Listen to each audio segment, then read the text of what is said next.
Good morning. This is Jason Dean coming live at you again from Film Fanatic headquarters. It is Monday, 9/17. Kind of an overcast day. Yesterday was an absolutely gorgeous day. So I don't know what the weather's going to be like this week. We'll see. It's been warm. This is my second day of vacation. I've been working at the Montessori school in Belfast for almost 3 years now, which is crazy.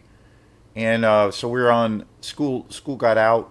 Last day of school was Thursday last week. So Friday was like my tech was graduation day or ceremony day. I don't usually have to be there, and for that part, I don't usually go to it. But so Friday was technically my first day, but I have like a week, all this week off, and then I start back in another week for the summer sessions. But so it's good time. So hope everyone's doing good, watching movies, all that good stuff, seeing live music.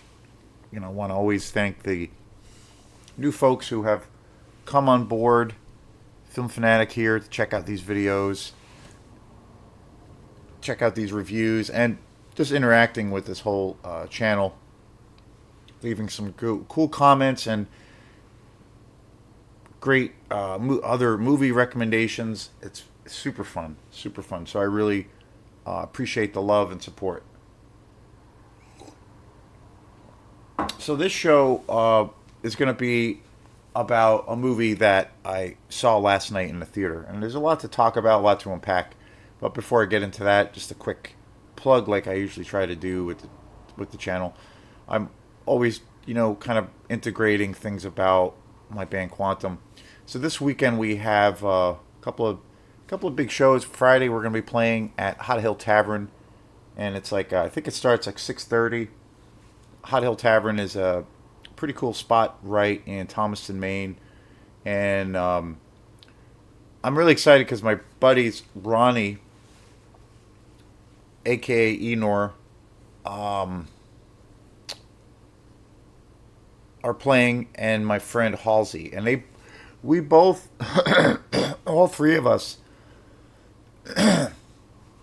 all three of us used to play in a band, and that band kind of broke up about a year ago now, a little over a year ago, which is crazy. But we met through this band called Bone Broth. We had a friend who we all had this one mutual friend who used to play. I used to play in a band with her, Carla Luzon. She's a violin fiddle player, and I had known her for a long time, but I was playing in a band a few years ago. I had known her for a long time, but never played in a band. But we were all together in this rock band called the Mullet Makers, which was like a party rock band. And then we did that for a few years, and then transitioned out of that band, and then that band became Split Willow, which also ushered in the band kind of doing more original material. And then we were in that band for a couple of years, and then some things changed and shifted, and I took a break. COVID came and all these things, and so there was a big gap of about a year where I didn't play with the band. They kept going on to some capacity. The band evolved. Then we came back. I came back into the fold, but the band went through a lot of different, kind of members, different guitar players, what have you, different bass players.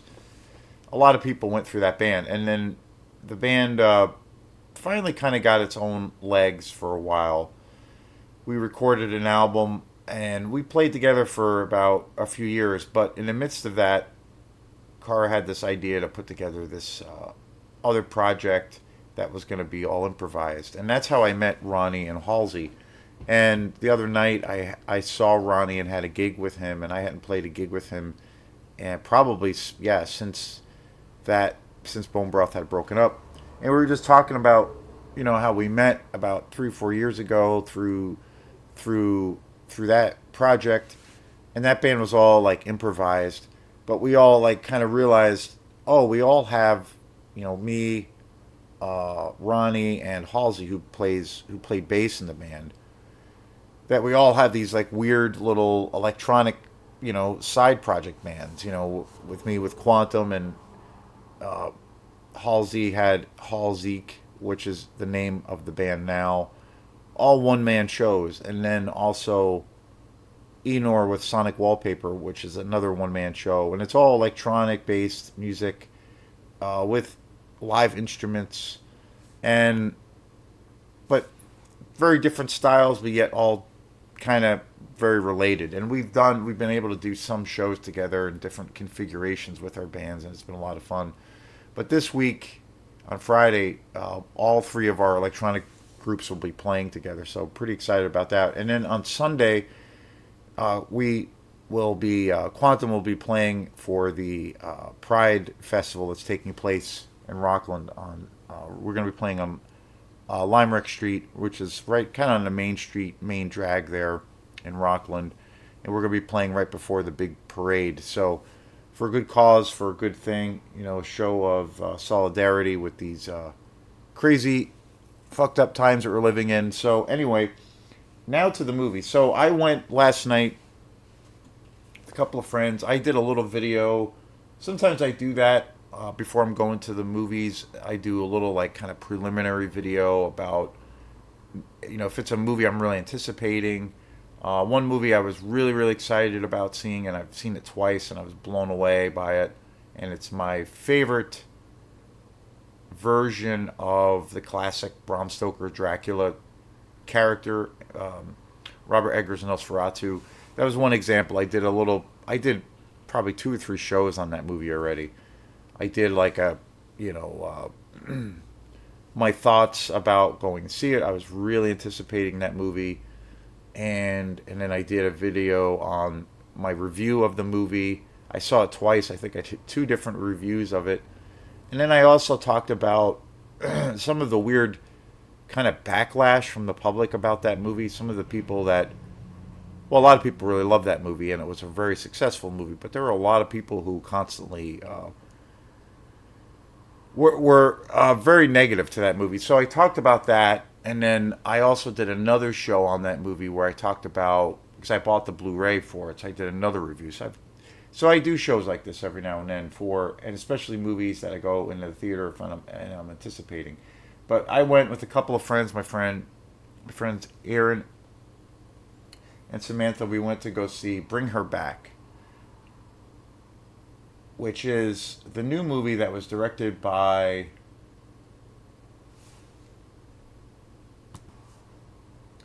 Danny and Michael Filippo, which are 2 directors, 2 brothers. They also, a couple of years ago, directed a movie called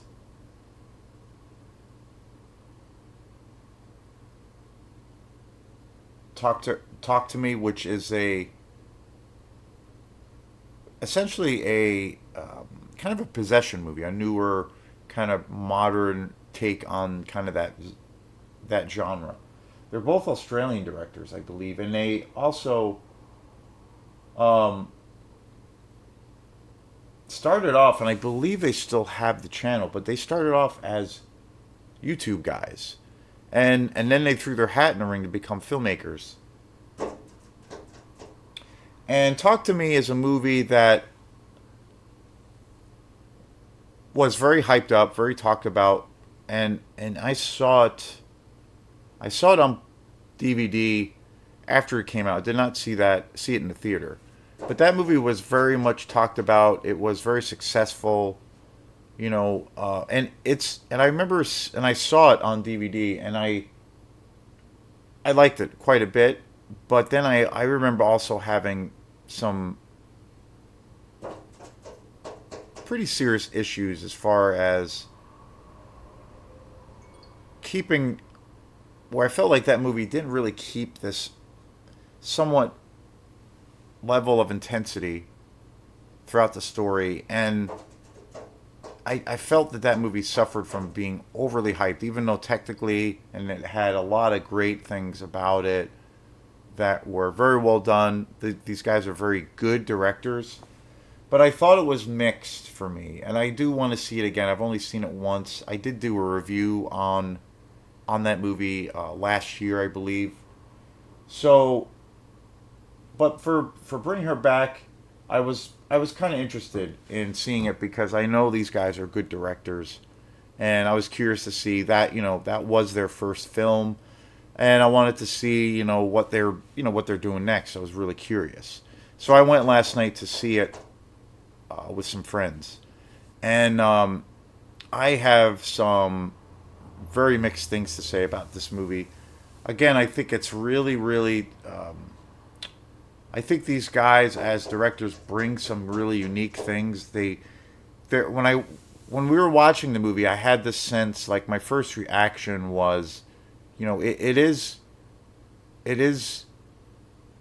does feel fresh. It does feel like from a technical standpoint, like a lot of the camera work, the music, some of the acting was of a high quality and very very well thought out, very well planned, very well executed. But these guys definitely have, you know, they know how to make a movie for the most part, and I say that more from like the technical standpoint. These films that they've done are relatively low budget, kind of independent indie horror films. They're both of their films, and Bring Her Back especially is an A24 release, and A24 has this pretty good track record, but I also feel it's kind of a mixed bag. A lot of the times A24 gets like labeled as like they are an independent company, but a lot of the times they kind of get the label of elevated horror or art house horror gets used to describe the movies that they put out. Which is, I guess I understand it, and I guess I kind of agree with it, but it's also, I don't know, a little bit silly. But the two major companies right now that are putting out horror films is Bloomhouse, Bloomhouse, and then Jason Bloom, and then also I would say A24. Like those are the two kind of major players right now in the horror world that are putting out films. And Shudder, which is a streaming company, they've been putting out you know new releases, and then other Netflix and all these other companies. But I feel like those are the major players really right now, and as far as putting out new releases, in the horror genre. And like I went to Bring Her Back totally cold. I didn't see any trailers. I knew it was a horror film. I was familiar with these directors because of their previous film. Um, but typically, what I do after I see a movie, whether I've liked it or not, I will check out reviews and listen to what a lot of YouTube people are saying about the movie and get feedback. So that's what I did. And I've heard a lot of other people say this too about this movie Bring Her Back. But the general consensus is that people were saying and are saying this was like the second week that it's been out, I believe, in the theater. We saw it at Flagship. There was one other person in the theater, which was like super weird. So it was like four people in total. We went to like the 6:40 show on a Sunday, and it's technically summertime. Really weird. Really, really weird. That there's only like two or three people in the theater at a time. But anyway, this movie has been so hyped up, and people are across the board saying how that this movie is so horribly traumatic, and that it is like this brutal horror film. People have walked out of the film. People are saying that this movie is causing people to vomit, and they're saying that this movie is shocking and that they need to get therapy after they see it. It's one of the most gut wrenching horror films, and just on and on describing this film and the film experience around it. And I've been going around, checking out various YouTube people, and all the comments are the same. People are just going on and on about how, truly frightening this film is and just how it's horrific. And I'm just like, after I saw the movie, I'm just kind of like, come on, people. Like, really? Like, what is going on here? Like, there's this like mass like psychosis going on. I just it's so frustrating to me. It really is, and I just don't get why every movie has to be in this day and age, especially in this digital age, where everybody has a platform and a microphone, and in a lot of ways that's really good, but it's also like you have to really buzz is this thing that gets created so quickly because of it, and I think a lot of it is caused by people who are like you know haven't really taken the time to like really dive into horror films or to just have a sense of, well, just seeing a lot of horror films and developing tastes and understanding the origins of certain styles and like looking at things in a relatively rational grounded level. And I'm like, I just don't get it. And this movie is so hyped up as this you know brutally traumatic horror film, and I get parts of it. um but ultimately I thought this movie was a real disappointment. I think this movie has some really great. The Filippo brothers are good directors. I thought, like I said in the beginning of the show, like watching this film in the beginning, the first act or two or so, first hour 45 minutes, I was like, yeah, this it feels fresh. I wasn't really sure, where the film was going to go, and it's essentially about a story about abuse to a degree, about these kids being kind of kidnapped, and that and these people that these kids that are taken in by this foster mom who is this psychotic woman who lost her daughter, and it's essentially that. But the thing that was so rough about this movie was that it really brings in, there's so many ideas, there's so many things brought into this movie, different concepts, references to different, or at least at the time what you think are key points as to what this movie is about. and and then by the second and third act, all of that stuff feels like it's dismissed, and they bring in all of these themes, they bring in all of these ideas, but nothing is ever explained at all. And I like ambiguity in movies. I like to, I love to see a movie where, a great film that has tremendous amounts of, where it's very ambiguous, and you can make up your own mind more or less as to what really happened. Is Eyes Wide Shut by Stanley Kubrick. That's a brilliant example, I think, of that.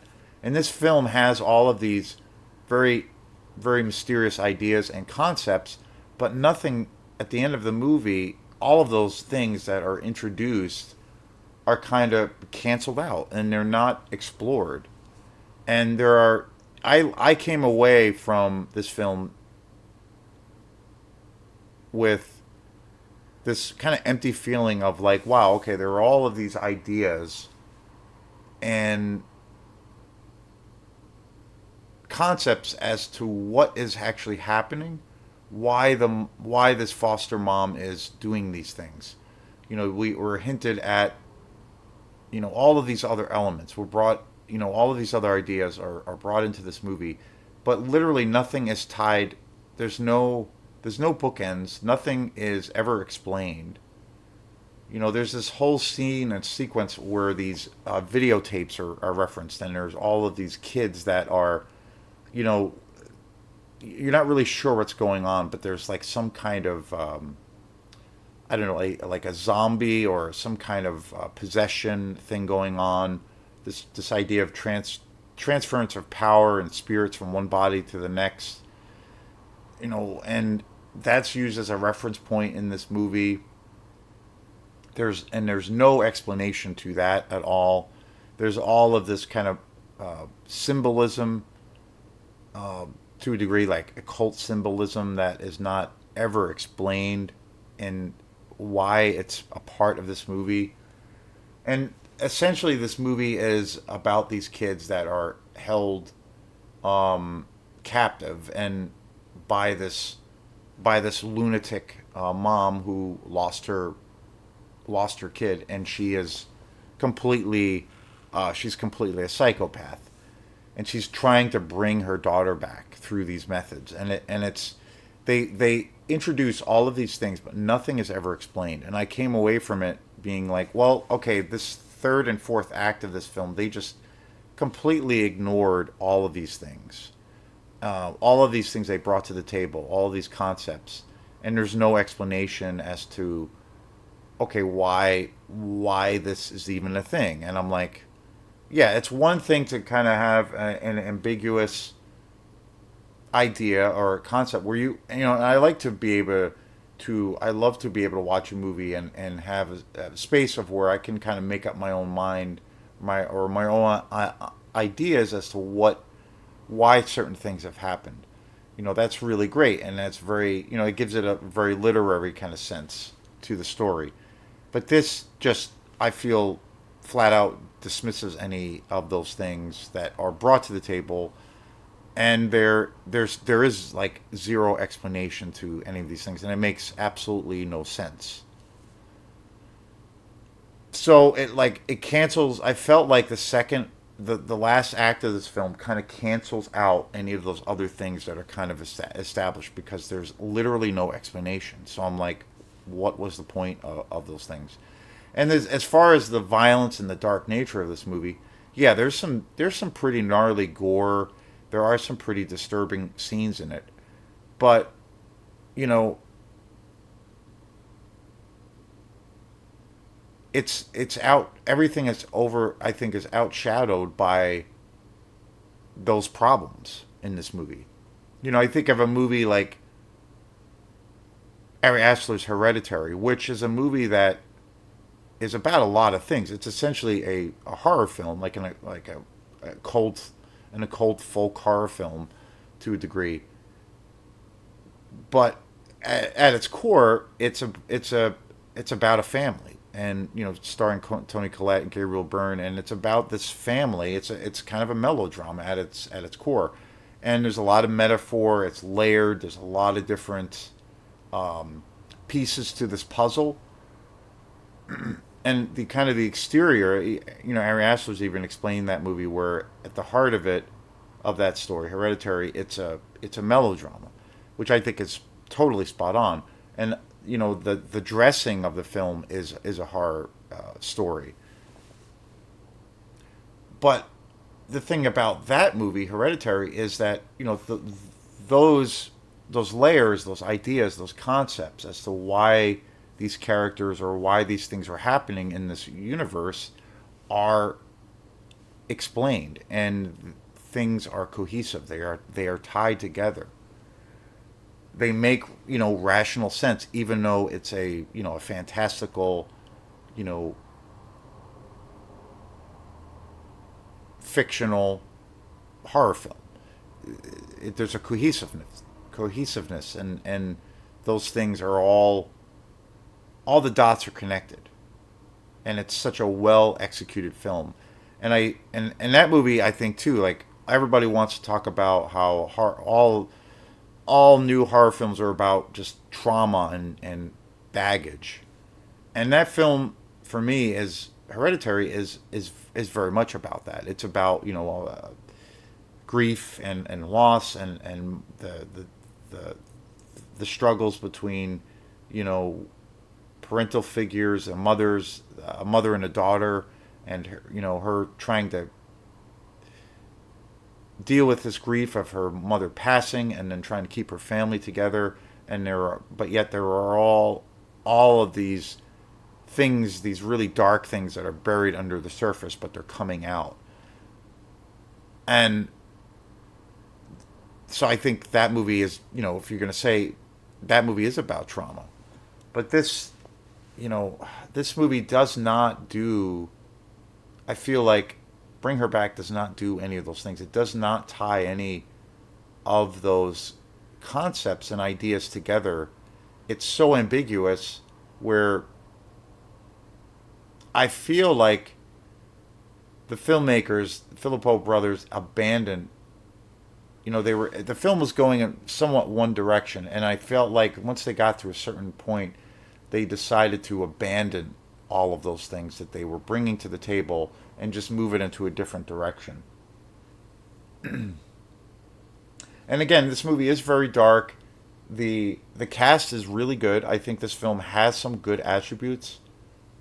It's watchable.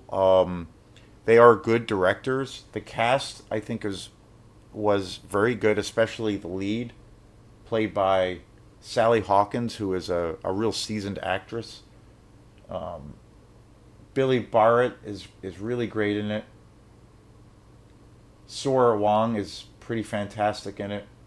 It's got a really good cast, and the but the actress who steals the show is Sally Hawkins, who plays this foster mom, and essentially she gets these two kids uh, through the social services, and she takes the role as foster mom, and she takes in Billy Barrett's character and Sally Wong's character, these two kids.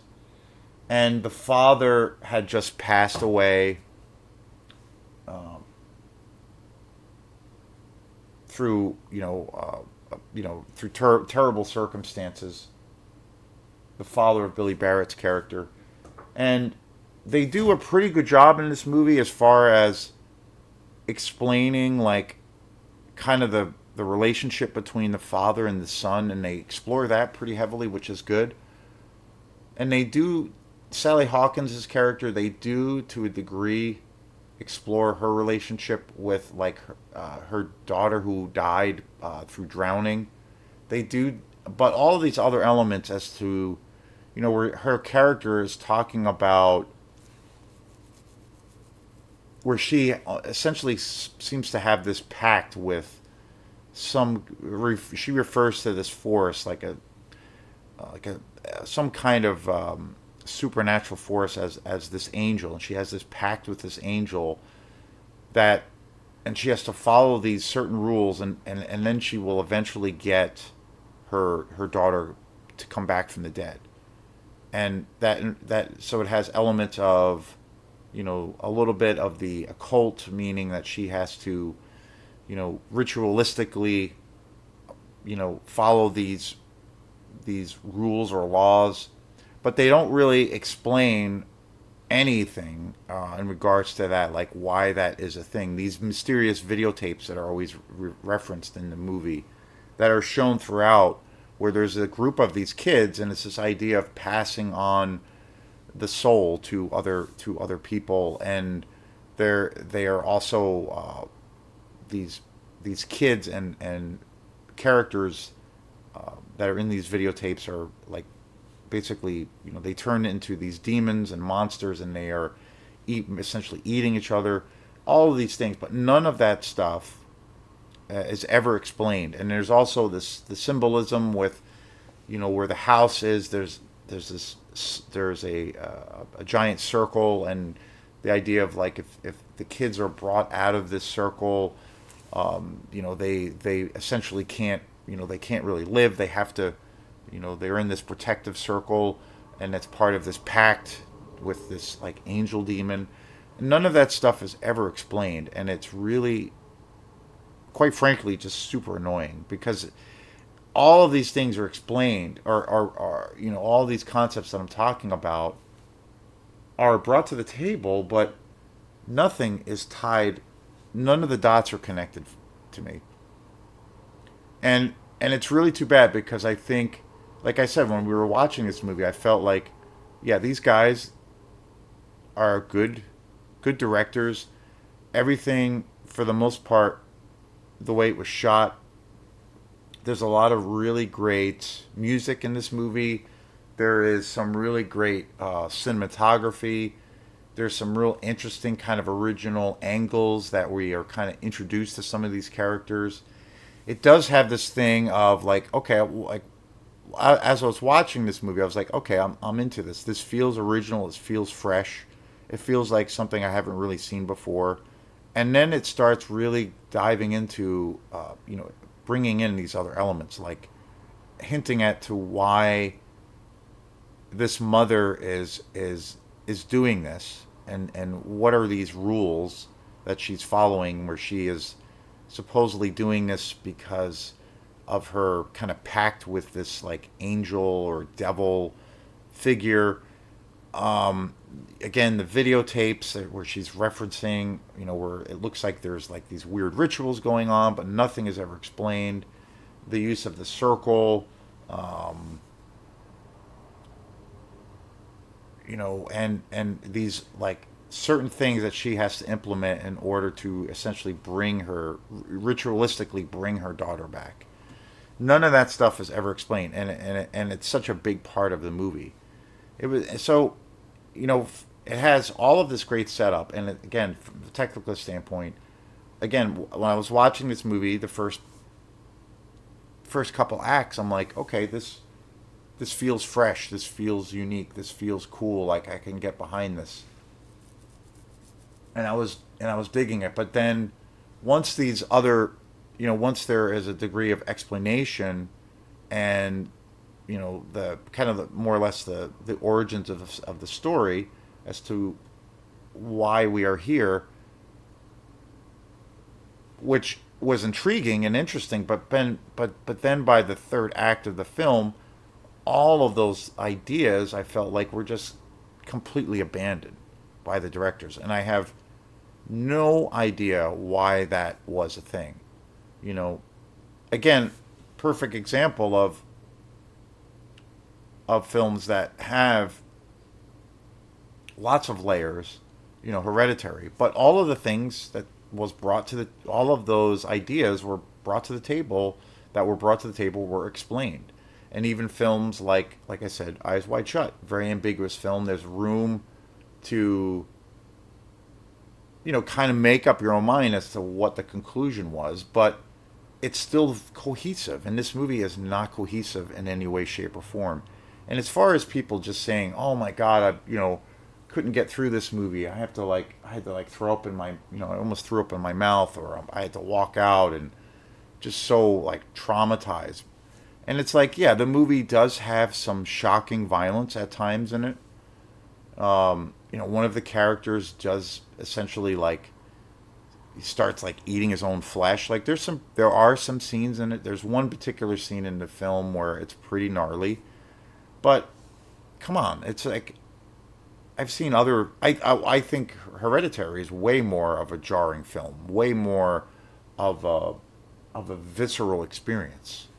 So it's just I just don't get all of this hype that we live in. Every movie is kind of looked at this way or talked about this movie, whether it's like people want to dismiss it and say it's terrible, or they want to say, "Oh, it's the best movie of the year." Every movie is the best movie of the year.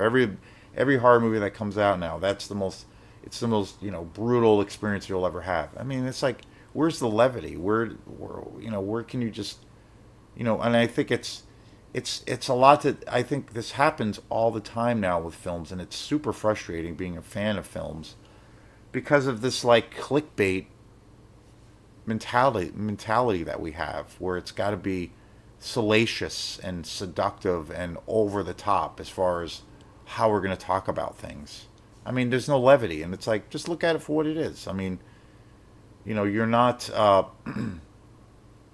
It's not a matter of life and death if you like a movie or not, and it's not like, just look at it, from a have the experience from like a relatively sound, mindset, and using a little bit of levity. And I just wish horror films would stop being so fucking serious all the time. To be honest, I love serious horror films. I love serious horror films, but it's just like, oh my god, like how much can we talk about the same the same concepts over and over again? There's no like. That's why I love like directors like Osgood Perkins. Like he's got some levity, even though his films can be very heavy and intense, like The Monkey, for instance. There's a little bit of levity to it, even Longlegs, particularly around Nicolas Cage's character. Like those movies they have some very deep ideas and serious tones, but they have a little bit of levity to it. they kind of can make fun of themselves. There's a little bit of humor, and it's just like so heavy-handed with so many films that come out where it's just got to be like you're in some fucking 5 hour therapy session, and it doesn't need to be that way. I want to be entertained too. That doesn't mean I don't want to have any serious ideas thrown my way. So again, I overall did not enjoy this movie. Very frustrating, and it's again from a technical standpoint. Again, watching this film in the beginning, the first act or so, I felt like, okay, this is cool, this is interesting. I'm seeing things I haven't seen before. It feels fresh.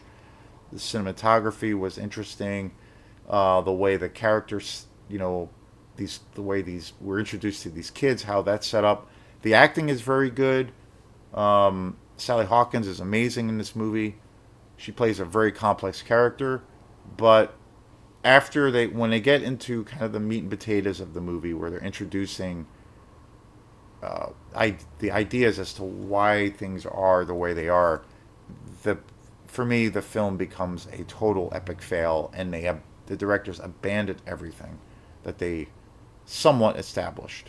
So don't believe the hype, and I wouldn't really go see this in the movies. So thanks again, and peace.